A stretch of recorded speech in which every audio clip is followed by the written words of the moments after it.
Latest updates ఎప్పటికప్పుడు పొందడానికి Big TV WhatsApp channel follow అవ్వండి. లింక్ డిస్క్రిప్షన్ లో ఉంది.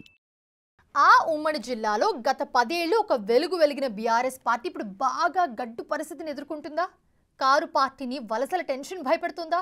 ఇప్పటికే ఉమ్మడి జిల్లాలోని 12 నియోజకవర్గాల్లో బీఆర్ఎస్ నేతలంతా మారగా ఇప్పుడు మండల జిల్లా స్థాయిలో స్థానిక సంస్థల ప్రజాప్రతినిధులు సైతం కాంగ్రెస్లో చేరడంతో కారు ఖాళీ అయిందా? జిల్లాల్లో ఉన్న మున్సిపాలిటీలన్నీ కాంగ్రెస్ ఖాతాలోకి చేరడంతో పార్టీని నడిపించే నేతలే కరువయ్యారా? ఏం చెయ్యాలో దిక్కుతోచని స్థితిలో ఉన్న గులాబీ బాస్ని రాబోయే స్థానిక సంస్థల ఎన్నికల మ్యాటర్ కలవరపెడుతుందా?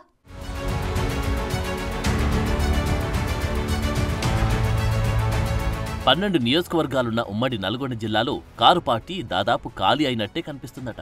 బీఆర్ఎస్ ప్రభుత్వ హయాంలో బీఆర్ఎస్ లో చేరిన నాయకులంతా తిరిగి హస్తం గూటికి చేరుకుంటున్నారు. వలసల పరంపర కొనసాగుతుండగా చేరికలను అడ్డుకునేందుకు బీఆర్ఎస్ అగ్రనాయకులు చేస్తున్న ప్రయత్నాలు విఫలమవుతున్నాయట. జిల్లాలోని ఆయా నియోజకవర్గాల్లో పలు సామాజిక వర్గాల ఓటర్లను ప్రభావితం చేయగలిగే ప్రజాప్రతినిధులంతా గుంపగుత్తగా కాంగ్రెస్ పార్టీలో చేరిపోవడం గులాబీ బాస్ని కలవరపెడుతుందట.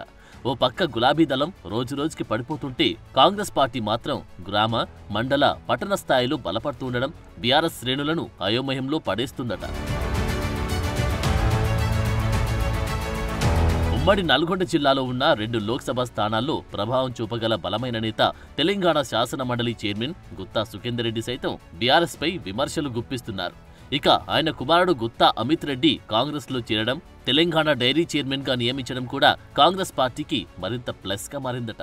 దీంతో జిల్లాలో పార్టీని నడిపించే నేతలే లేరని మీమాంసలో ఉన్నారట.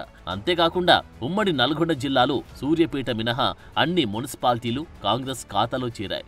ఎంపీపీలు, జెడ్పీటీసీలు, మాజీ సర్పంచులతో పాటు బడా చోట లీడర్లందరూ గుంపగుత్తగా కాంగ్రెస్ కూటికి చేరిపోవడం బీఆర్ఎస్ అధినేతకు తలనొప్పిగా మారిందట.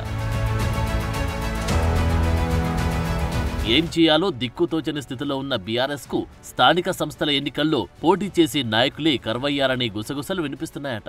మునుగోడు, భువనగిరి, ఆలేరు, తుంగతుర్తి నియోజకవర్గాల్లోని మున్సిపాలిటీలో అవిశ్వాస తీర్మానాలతో బీఆర్ఎస్ పాలక వర్గాలను గద్దెదింపారు. ఆయా మండలాలు, గ్రామాల్లో బలమైన సామాజిక వర్గాల ముఖ్య నేతలు కాంగ్రెస్ లో చేరడంతో బీఆర్ఎస్ ను నడిపించే నేతలు కరువయ్యారట. 10 ఏళ్ల బీఆర్ఎస్ పాలన సమయంలో అన్ని పార్టీల నాయకుల రాకతో కిటకిటలాడిన బీఆర్ఎస్ పార్టీకి ఇప్పుడు కనీసం స్థానిక నాయకులే లేకుండా పోయారనే చర్చ జోరుగా జరుగుతుందట. ఒకవైపు అసెంబ్లీ, పార్లమెంట్ ఎన్నికల్లో ఘోర పరాజయం నుంచి గులాబీ బాస్ కోలుకోకముందే పార్టీలో వలసల పర్వం నడుస్తూ ఉండడం ఆందోళన కలిగిస్తుందట.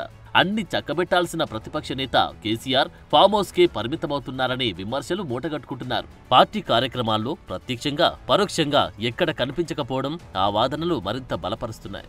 ఇక వర్కింగ్ ప్రెసిడెంట్ గా ఉన్న కేటీఆర్ పార్టీ కార్యక్రమాల్లో పాల్గొంటున్నారు. అయితే వర్కింగ్ ప్రెసిడెంట్ గా ఉన్న కేటీఆర్ విఫలమయ్యారని సొంత నేతలే ఎత్తి పొడుస్తున్నారట. గ్రామస్థాయి నుంచి జిల్లాల వరకు పార్టీ కమిటీలు ఏర్పాటు చేసి స్థానిక నేతలకు బాధ్యతలు అప్పగిస్తే వారైనా కనీసం పార్టీ శ్రేణులను యాక్టివ్ చేస్తారన్న అభిప్రాయం వ్యక్తమవుతుంది. లేకపోతే స్థానిక సంస్థల ఎన్నికల మీద తీవ్ర ప్రభావం చూపి పోటీ చేయాలంటేనే బీఆర్ఎస్ నేతలు భయపడే పరిస్థితి తలెత్తుతుందని గులాబీ శ్రేణులు ఆందోళన వ్యక్తం చేస్తున్నాయి. ఈ పరిస్థితుల్లో ఏ నిర్ణయం తీసుకుంటుంది? పీకల్లోతు కష్టాల్లో కూరుకుపోయిన బీఆర్ఎస్ ని జిల్లాలో నడిపించే నాయకులు వస్తారా? పార్టీ క్యాడర్ను యాక్టివ్ చేసే బాధ్యతను ఎవరు తీసుకుంటారని జోరుగా చర్చ జరుగుతుందట. తెలంగాణలో 2 సార్లు అధికారంలోకి వచ్చి రాష్ట్రాన్ని 10 ఏళ్లు పాలించిన బీఆర్ఎస్ గడ్డు కాలాన్ని అధిగమించేందుకు ఏం యాక్షన్ తీసుకుంటుంది? పార్టీ క్యాడర్ని మళ్లీ యాక్టివ్ చేసే బాధ్యతలను ఎవరికిస్తారు? లేదా స్థానిక సంస్థల ఎన్నికల్లో కూడా బీఆర్ఎస్ కు పరాభవం తప్పదా అని టాక్ నడుస్తోంది.